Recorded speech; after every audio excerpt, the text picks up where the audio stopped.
Alors, comment peut-on lier, ou peut-être mieux, faire en sorte que le haut et le bas Valais aient cette liaison cantonale? Alors, maintenant, dans les écoles, surtout au cycle, il existe des échanges linguistiques, mais elles ne sont non obligatoires.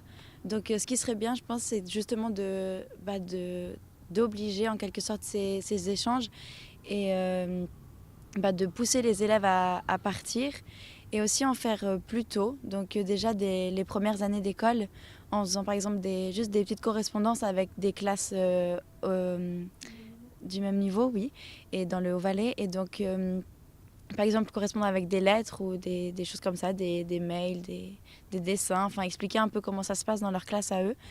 Et à la fin de l'année, éventuellement faire une rencontre interscolaire avec les classes qui ont correspondu tout au long de l'année.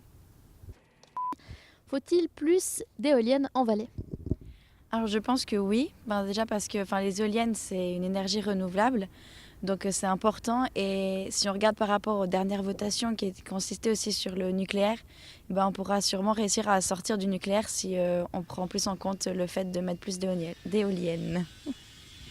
Très bien. Ok. Elodie, donc à toi les JO 2026 en Valais, est-ce que c'est une bonne idée ou pas spécialement?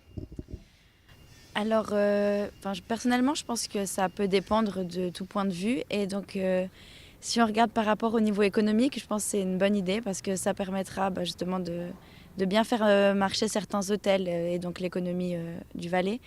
Et ça permettra aussi pour le tourisme de faire venir plusieurs personnes. Mais il y aura aussi un souci au niveau financier parce que durant les années à venir, on va devoir aussi payer pour ça. Et donc, il risque d'avoir d'autres problèmes. Pour ou contre une langue cantonale unique? Alors, je suis contre une langue cantonale unique, car je pense que c'est bien dans un canton d'avoir plusieurs cultures en quelque sorte. Et c'est aussi une richesse un peu de pouvoir se débrouiller dans plusieurs langues.